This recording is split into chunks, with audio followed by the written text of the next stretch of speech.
Hai, Assalamualaikum semua. Selamat datang. Ini adalah My Forex Journal. Jadi untuk chapter ketiga, kita nak cerita tentang jual beli currency pair, which is pada chapter yang lepas saya dah berkongsi dengan anda semua tentang currency, apa yang kita trade. Kita trade mata wang, kita trade nilai mata wang. Jadi untuk berada di dalam forex, untuk berada di dalam forex, satu currency saja tidak bolehlah didagangkan, tak bolehlah kita nak trade guna satu currency saja. Kita perlu ada currency pair, jual dan beli currency pair. Currency pair contohnya adalah macam ni, Euro USD. Euro USD, dia dua pair yang digabungkan. Dua pair yang digabungkan, contohnya kita ada kat sini, antara pair Euro dan USD digabungkan jadi pair Euro USD.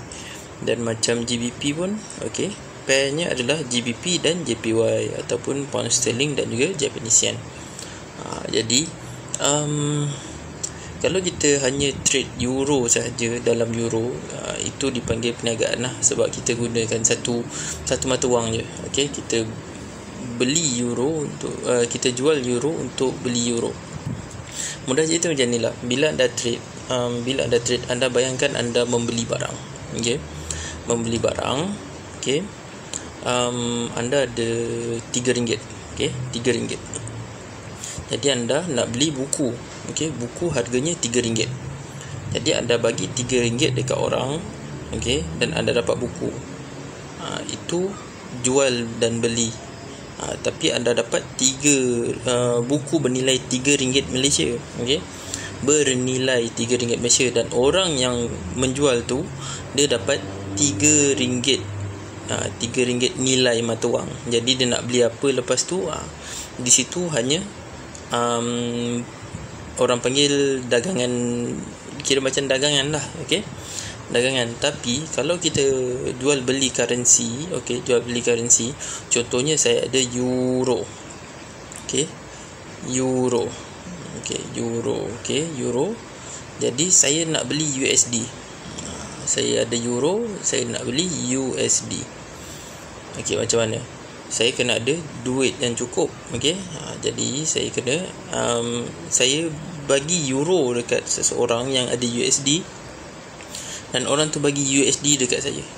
Jadi sekarang ni saya dah ada USD. Contohnya saya ada 1 USD, dan contoh juga waktu tu USD harganya untuk euro adalah 2 USD untuk dapatkan 1 euro. Jadi kita bagi 1 euro tu dan kita dapat 2 USD. Jadi 2 USD tu harganya adalah 1 euro. Macam itulah contohnya. Itu jual beli currency. Jadi kita perlu pasangkan currency euro USD, GBP JPY, dan banyak lagi lah GBP USD.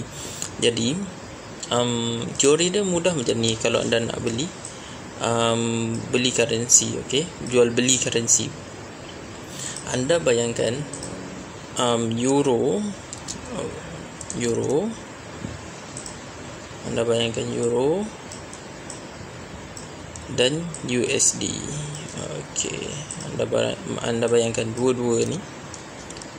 Anda bayangkan dua-dua euro dan USD ni. Jadi bila anda akan ada masa, tiba-tiba euro ni perlu berlawan dengan USD. Perlu berlawan dengan USD. Nilai mata wang dia, siapa yang lagi tinggi, siapa yang lagi rendah. Sebab tu kita tengok chart, ada tinggi, ada rendah. Chart tu ada tinggi, ada rendah.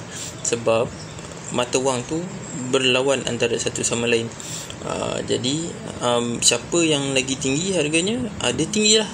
Dia lah melepasi pada waktu tu. Jadi contohnya lah, senang kita lukis chart. Kita lukis sikit lah. Sekarang ni harga harga euro USD kat sini. Ini menandakan kalau euro dekat kawasan sini. Sekejap contoh euro USD dekat kawasan sini. Okey, jadi ini menandakan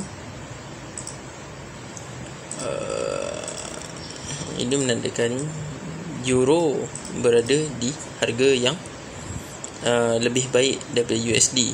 Okey, ini menandakan euro lagi baik daripada harga USD. Jadi orang mestilah dah dekat sini, orang mesti nak jual pair currency ni untuk mendapatkan keuntungan. Okey, bila dia dah berada di tempat ini. Jadi kita pun jual. Okey, kita pun jual kat sini. Okey,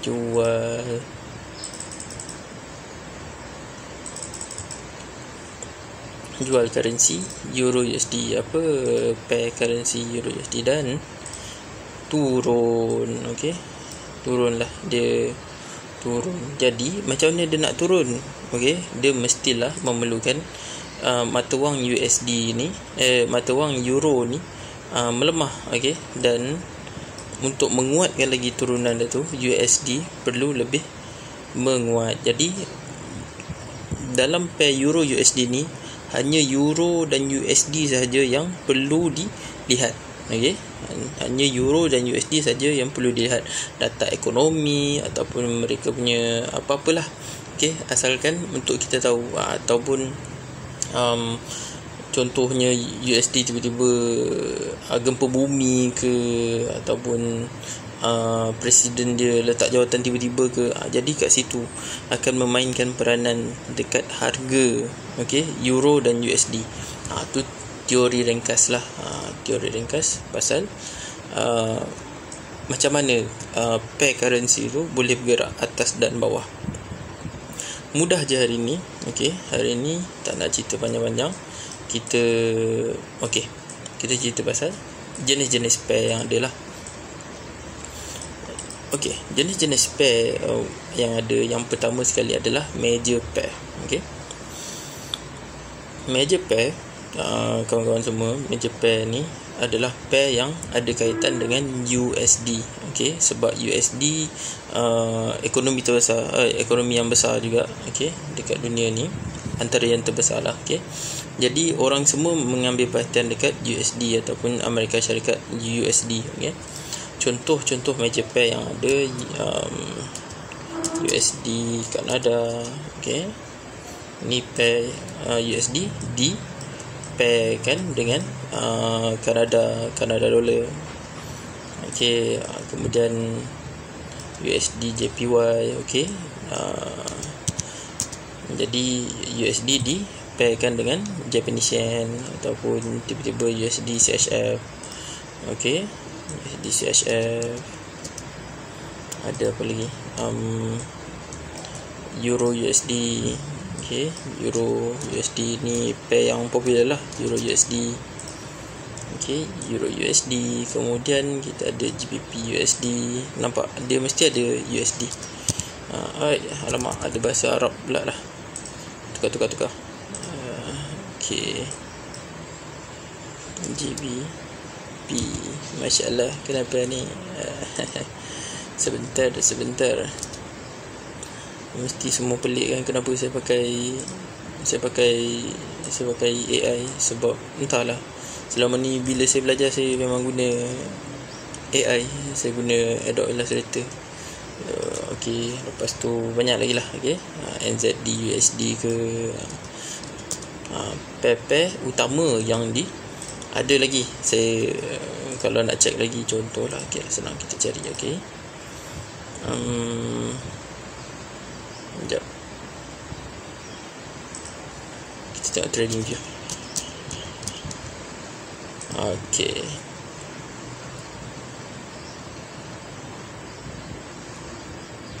jadi trading view, contoh anda nak cari, tengok market lah.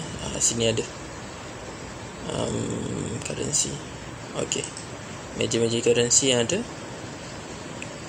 ni dia. Ni major currency, Euro USD, okey, USD JPY, okey, GBP USD, AUD USD, USD Kanada, USD CHF, NZD USD. Tu major. Okey, kemudian kita ada juga pair-pair yang didagangkan tetapi dia tak ada USD. Contohnya, okey, senang kita tengok sini ya. kita tengok cross pair lah. Okay, cross pair macam ni, Euro GBP, Euro AUD, Euro Kanada, semua ni tak ada USD kat dalam ni. Tapi mereka pun ada volatile, ada juga liquidity yang tinggi. Okay, jadi anda semua boleh tengok lah, cari mana pair. Sebab kita nak analisis, kadang-kadang dekat pair-pair biasa pun bukannya ada sangat pun peluang-peluang untuk trade ataupun peluang-peluang untuk masuk market. Jadi kita kena alert juga dekat cross pair. Dan kemudian exotic pair, ini antara yang paling jarang lah orang tengok. Tapi kadang-kadang ada juga. Okay, contoh dulu masa saya trade menggunakan satu broker ni, okay. Waktu tu masa tu mula-mula saya belajar, dan banyak loss banyak duit hilang. Okay, dia ada pair USD Z USD ZAR. Ini semua kita pun tak pernah dengar. Okay, USD mana ni, USD ZAR. Ni pair ni kita tak pernah dengar ni, USD South African Rand ni. Okay, tapi ada dekat dalam tu chart tu. Tapi dia punya spread pun tinggi lah. Okay, spread nanti saya cerita. Pada yang baru nak start, nanti kita cerita apa tu spread. Ini USD ZAR ni. Contoh kita tengok, ni ada semua idea dia orang ni. Contohlah kita tengok orang yang trade USD ZAR ni, kita tengok. Contohlah, okey. Ni. Ada orang dia memang trade exotic pair ni. Mungkin sebab dia rasa pergerakan dia tu, dia cuma perlu tengok satu currency je. Dia cuma perlu tengok, contoh yang ni USD je, dia perlu tengok USD je. Sebab nak tunggu yang lain-lain lambat kan. Nak tunggu data-data ekonomi untuk negara-negara yang lain lambat. Jadi diorang trade ni dan diorang ambil perhatian. Tapi tak berapa nak digalakkan sangat lah. Okay, tak berapa nak digalakkan sangat. Ada orang trade, tapi memang ada orang trade pair exotic ni. Jadi itu sahaja untuk hari ni. Okay, secara ringkasnya yang kita boleh tahu, currency jual beli, currency pair ataupun jual beli dalam forex ni, dia melibatkan dua nilai mata wang. Jadi kepada anda semua, bolehlah, ada orang dia jenis yang dia cari pair yang dia minat je. Okay, dia cari pair USD sahaja. Ada orang yang dia suka cross pair, Ada orang yang dia tak suka pening kepala, dia masuk exotic pair. Tapi exotic pair lagi pening kepala sebab dia punya candlestick tak cantik. Nanti kita cerita pasal candlestick. Untuk next kita akan cerita pasal liquidity.